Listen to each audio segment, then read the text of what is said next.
Já que você citou o preconceito, eu acho que a gente deveria debater justamente essa questão da homoafetividade, da homossexualidade como um todo. Um assunto delicado, um assunto que é a pauta, acho que desse século, né? Do século XXI, acho que está sendo a grande pauta com a questão.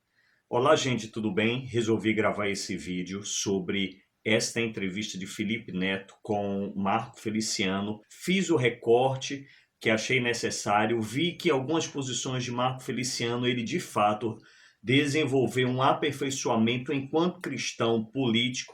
Em outros debates, em outras questões, eu vi que a gente precisa melhorar as nossas argumentações ou até mesmo reconhecer quando estamos errados. Reconhecer que em determinado momento a nossa visão enquanto protestante precisa ser aperfeiçoada ou precisamos melhorar o nosso poder de argumentação. E em outro caso, temos sim que reconhecer os nossos erros, os nossos equívocos. Para quê? Para que possamos melhorar, nos aperfeiçoar. Estou gravando esse vídeo firmado na palavra de Pedro que diz assim: Mas também, se padecerdes por amor da justiça, sois bem-aventurados. E não temais com medo deles, nem vos turbeis. Antes santificai ao Senhor, Deus em vossos corações. Estais sempre preparados para responder com mansidão e temor ao qualquer que vos pedir a razão da esperança que há em vós, tendo uma boa consciência para que, naquilo que falam mal de vós, como de malfeitores, fiquem confundidos os que blasfemam do vosso bom porte em Cristo. Pois bem, gente, nós precisamos sim debater questões que estão em voga agora no século XXI e os cristãos, principalmente os políticos, eles têm que ter uma posição firme daquilo que ele defende para saber responder à razão da sua fé. Portanto, Deus não vai deixar de ser Deus. Por quê? Porque eu revi um posicionamento meu, ou um posicionamento do protestantismo, ou do catolicismo, ou de determinada religião, e vi que estávamos equivocados. Deus não vai deixar de ser Deus por isso. Minha intenção com o programa Política na Bíblia, na rádio 87,9 FM, e gravando esses vídeos, é politizar os cristãos, é fazê-los melhorar politicamente enquanto cidadãos, para exercer cidadania, mas de uma forma consciente. Primeiro de tudo, saber sobre a questão da união civil. Né? Nós temos dois homens ou duas mulheres que se amam, querem ter seus direitos resguardados pela sociedade, pela Constituição, pelo que for. Querem justiça. E nós temos hoje uma situação onde o STF teve que agir, né? Sendo isso certo ou errado, o STF acabou legislando nesse sentido através da jurisprudência. Não, Felipe Neto, não pode legislar. Não é se pode ou não pode, não pode isso, não devemos relativizar. O STF está legislando no Brasil, o STF está governando, não pode. Só pode quando é pelos nossos próprios interesses, a favor dos nossos próprios interesses, e quando for contra. Quando, por exemplo, o STF disse que o salário do juiz pode sim ultrapassar o teto constitucional, porque a Constituição diz que é o salário base, mas aquilo são proventos especiais. Está errado. E se o STF hoje disser que o professor pode reduzir o seu salário, porque a Constituição diz uma coisa, mas ele entende outra, nós não vamos protestar? Nós temos que separar os poderes. Isso é o mais básico que aprendemos na escola. Poder executivo, legislativo, judiciário, cada qual com o seu papel, a sua função. Não pode, não. Na mesma Constituição, nós temos o artigo 226. Como eu sabia que você ia perguntar, eu já deixei preparadinho aqui. Fiz a lição de casa nessa semana, né? Eu vou ler aqui para o pessoal o artigo 226 da Constituição, parágrafo 3º. Para efeito da proteção do Estado, é reconhecida a união estável entre o homem e a mulher, como entidade familiar, vírgula, devendo a lei facilitar a sua conversão em casamento. A Constituição Federal declara: o Constituinte de 88 entendeu que família, naquele momento, entidade familiar, era homem e mulher. Os tempos mudaram, não tem nenhum medieval aqui. Só que não adianta os tempos mudarem e a Constituição não mudar.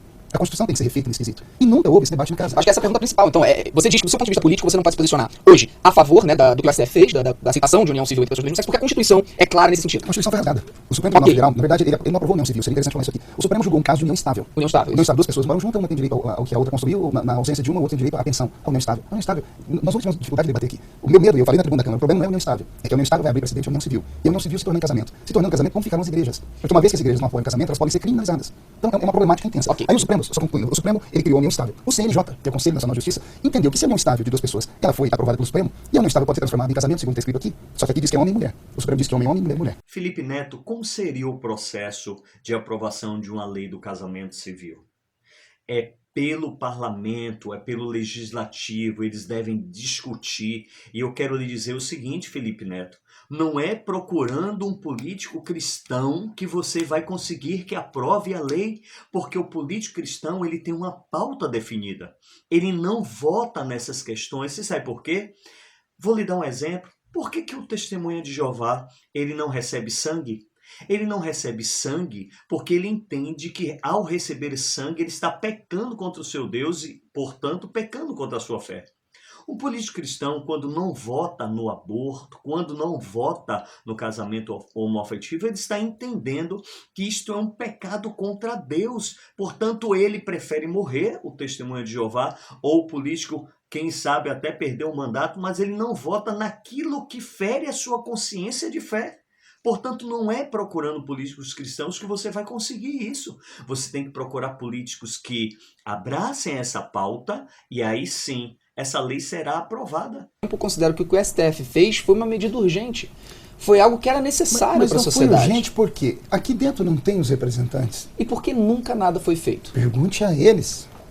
Essa, a questão que eu sempre questionei aqui, eu falei, cadê o pessoal que entende disso, o pessoal dos direitos humanos? Tudo bem, mas por que... Ou dos direitos dos humanos. Mas por que tem que vir deles? Porque a lei. A lei vem daqui. Porque eles representam o povo. E por que você não pode, por exemplo, interferir? Como se mudaria a lei aqui, Felipe? Alguém, que aqui diz que é uma bancada muito grande. O PT não sempre protegeu o grupo homoafetivo, PSOL e PCdoB. Esses três grupos aqui dentro tinham uma força violenta. Por que eles nunca apresentaram uma PEC para mudar a Constituição? Não, quanto a isso, eu realmente não tenho qualquer influência. O que eles fazem? Eles não fazem isso e jogam a culpa na gente, porque o contraponto existe. A beleza da democracia está no contraditório. Mas eu não sou obrigado a aceitar tudo. Mas eu acredito que é muito oportunista dessa parte de argumentação que você está utilizando. E oportunista eu não uso de uma maneira pejorativa. Eu acho que oportunismo é o uso da oportunidade. Você utilizar uma Constituição criada 30 anos atrás, 28 anos atrás, para solidificar algo que não deveria ser solidificado. Veja só. Mas você se posiciona... Eu te dei argumentos aqui. Tudo bem, mas você se posiciona claramente que se hoje tivesse uma votação nesse sentido, você votaria contra. Se fosse a união estável, não teria problema. A união civil teria dificuldades. E já expliquei os motivos. Felipe Neto, veja só. Os fenômenos sociais, eles surgem no meio da sociedade, eles vão evoluindo até que a sociedade absorva isso. A partir do momento que ela absorve isso é refletido nas leis. Por quê? Porque os representantes do povo, vivendo com esses fenômenos sociais, levam isso para o legislativo. É assim, não é de forma instantânea, porque isso causa uma ruptura e causa de fato um problema, que é o que você está discutindo hoje com o Marco Feliciano. Veja, todas as transformações sociais não aconteceram da noite para o dia. Veja, o Brasil tem 520 anos de descoberto, viveu a sua maior parte do tempo sob o regime escravista, 388 anos até a Lei Áurea e temos 132 anos de liberdade dos escravos por lei. Portanto, a luta foi feita ao longo dos séculos. Veja a luta do protestantismo no mundo todo para separar o catolicismo, o Papa, do imperador, do Estado religioso. Isso levou décadas, séculos até que o catolicismo e o Estado se separassem do catolicismo. Foi assim, veja Mandela na África, a luta de Mandela para derrubar o regime, a luta de Mandela para derrubar o regime segregador. No próprio Estados Unidos, a luta entre brancos e negros, ônibus apenas para negros, banheiros apenas para brancos e etc.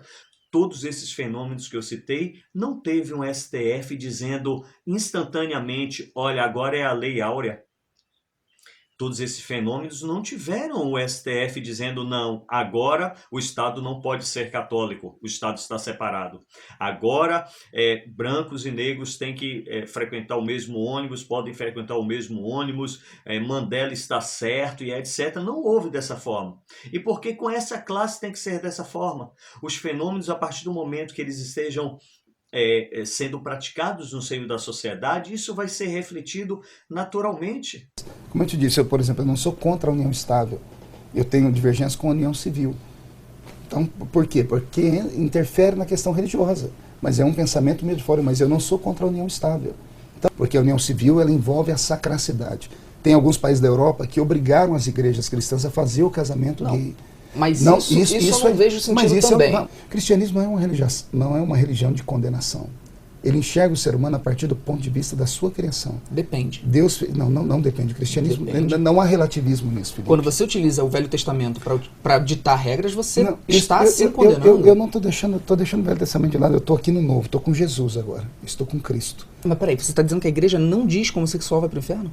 Eu não digo, a minha igreja não diz. Bom, então você fale pela Estou- sua igreja. Mas eu estou falando pela minha igreja. Tá, ok. Você não está perguntando isso para mim, o Porque pastor? realmente existem Eu estou falando para minha milhares igreja. e milhares de igrejas que Veja só, condenam dessa forma. Quem é que condena o homem ao inferno? Só Deus pode falar sobre isso. Sim, mas existem muitos pastores que consideram os porteiros da eternidade. Eles, acham que vão, são eles vão diante de Deus um dia pagar sobre o seu preço sobre isso, tá? Que não há nem discussão. E a perversão da natureza, como ela foi feita. Fornicação é só citada no Velho Testamento. No Novo Testamento também. Abominação para a homossexualidade no Novo Testamento. Felipe, veja só, ou eu Aí entendo a você- Bíblia, ou eu aceito a Bíblia, ou eu vou rasgar e pegar só alguns pedacinhos e andar com Mas é ele. exatamente isso que você faz. Eu não? Sim. Como? Você Aonde? permite que sua mulher fale na igreja? Claro, minha mulher é pastora. Paulo deixa claro que a mulher não pode falar dentro Naquela da igreja, lá em Corinto. Porque lá em Corinto havia o costume da E Grécia. quando ele mandou a os carta gregos- para os romanos, ele não falava especificamente sobre um grupo específico de romanos? Não, porque havia naquela época, os romanos é outro pensamento. Os Exato, romanos são gregos. Feliciano, Veja só, deixa eu explicar. exato. É fácil. Calma aí, deixa eu explicar. É fácil Os utilizar versículos os dessa Não, forma. os romanos vêm de uma cultura helênica. A cultura helênica era uma cultura amoral. Eles não eram imorais, nem tinham moral. Você sabe como o grego via o sexo? Por exemplo, a pederastia vem de onde? Dos gregos. Sabe como o grego via a Iniciação pederastia? sexual, eu sei como Não, é. não é iniciação sexual. Os gregos entendiam que quando um homem fazia sexo com outro, ele transmitia experiência para o outro. Então era uma cultura pagã. Para isso veio o cristianismo. O cristianismo veio para colocar limites. O cristianismo veio para tirar dos bárbaros a barbaridade e implementar um novo estilo de vida, um estilo de vida puro. Você acha certo existirem professoras? Sim. Em Timóteo, Paulo também deixa claro que é vedado a mulher ensinar. Ensinar na igreja, naquele tempo. E sua mulher é pastora. Naquele tempo, Felipe, houve um tempo para isso. Mas e por que nós não podemos usar aquele tempo para os homossexuais, pastor? Por que não? Porque aí é um ato de moralidade sexual, envolve tradições, envolve vida, envolve extinção de um gênero em si, envolve a deturpação da imagem de Deus no ser humano. Bom, você pode não acreditar, esse é o meu pensamento. Eu acho que o pensamento é muito fácil. Você atualizar pensamentos Não, bíblicos. não é atualizar sim, pensamento. É sim, Feliciano. No fundo, Filhinho querido, não é. Você pode chamar de filhinho querido para tentar minimizar isso, Mas mas eu o fato é que é. estou dizendo de maneira carinhosa. Não, Feliciano, não é de maneira carinhosa. Ele- É fato Não é absoluto fato, não é que a fato. Bíblia tem Ela não é vários seletiva. Ela não é posicionamentos seletiva. contra a representatividade da mulher. Isso é fato.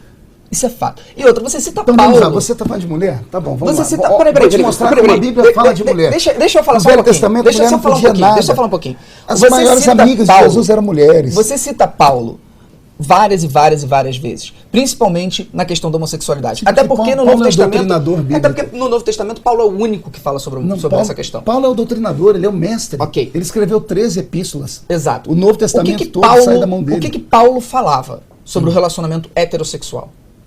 Que era possível que houvesse, desde que houvesse santidade. O Não, homem não. é homem, a Você mulher sabe onde é eu quero mulher. chegar. Você Não, sabe não onde eu quero sei, não chegar. sei, não Você sei. sabe Me diga, onde eu vai, quero me chegar. leva, me leva. Você sabe que Paulo em Coríntios deixa claro aos solteiros e às viúvas, sejam como eu. Sejam como eu, solteiro. Isso. Exato. Ele pregava claramente que uma forma de você chegar a Deus era não ter outra pessoa na sua Não é vida. isso, não é isso. Está Não, claro em mentira. Coríntios. O que está claro é que Feliciano, Paulo é um missionário. Paulo está viajou, claro em Paulo Coríntios. viajou Ele- a Ásia toda. então todo não, solteiro e ele viúva não tinha que podia- ser- ele não tinha que ser podia- missionário? Ele disse que a sorte dele é que fossem como ele, que pudessem ser castos e voltados para Deus por causa de um emprego. Você ia Por usar causa- naquele momento. Do quê? Não, Você ia por causa falar de daquele um momento. emprego. Você ia falar Que daquele seja, momento. naquele momento dele, no momento em que ele era missionário. Exato. E por Nesse quesito, eu concordo com Felipe Neto. Nós temos a arte de arrumar argumentações para comprovar as nossas teses. Muitas vezes, argumentações contraditórias, sim. Para algumas partes da Bíblia, nós dissemos que isso ficou lá, foi aplicado para o Velho Testamento, ou foi aplicado para o povo dali. Este é o problema da argumentação, de que o Velho Testamento é histórico, é um livro histórico, nós cremos no Novo Testamento, isso é um perigo, porque o Novo Testamento também é histórico para os homens do século XXI. O Novo Testamento também foi escrito no cenário ali, há 2000 anos atrás. Portanto, isso é muito perigoso. Ou cremos na Bíblia de uma forma inteira e sabemos argumentar sobre ela, aplicada ao século XXI, ou fica difícil a gente crer numa coisa e separar. Olha, isso eu decido, isso foi aplicado para os romanos, isso foi aplicado para o povo hebreu, isso não, isso não. Quem é que decide essas coisas? Está certo quando você diz que Numa parte da Bíblia você crê, na outra parte você não crê, fica difícil. Vou dar um exemplo aqui. A Bíblia combate veementemente no Novo Testamento a separação. A separação de casais héteros é combatida com força na Bíblia, mas nós não combatemos, nós não condenamos, vai para o inferno quem se separar, nós relativizamos. Nós agora aceitamos ministros que são casados, recasados, casados novamente. E nós desenvolvemos a argumentação. Qual é a argumentação? Porque a Bíblia diz que o que Deus uniu não separe o homem. E aí a gente lança um questionamento. Mas será que Deus uniu mesmo aquele casal? Deixa eu lhe dizer uma coisa. Se um casal foi perante um ministro cristão, independente da religião, e ele os casou e firmou a sua aliança em nome do Pai, do Filho e do Espírito Santo, essa aliança foi abençoada por Deus. É de Deus, foi Deus que uniu, porque eles foram até este Deus e aceitaram a bênção em nome do Pai, do Filho e do Espírito Santo. Portanto, isto Deus uniu e o homem não pode separar. E não condenamos, relativizamos e aceitamos. Não dizemos, vai para o inferno, está condenado para sempre. Não, nós relativizamos. Isso leva a um outro questionamento. Eu já ouvi cristãos dizendo que qualquer casamento em qualquer religião é aceito por Deus. É aceito por Deus?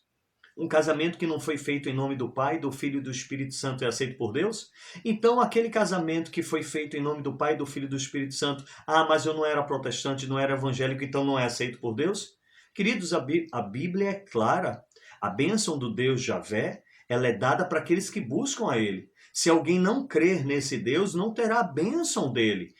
Ele crê em outra coisa, em uma outra entidade, essa entidade que vai, na concepção da sua fé, abençoá-lo. Veja essas referências. Pela Bíblia, a sua missão te faz participante. É sim, a sua missão te faz participante. Você vê lobo travestido de pastor e não os denuncia. Portanto, não pode um protestante se omitir a estas coisas.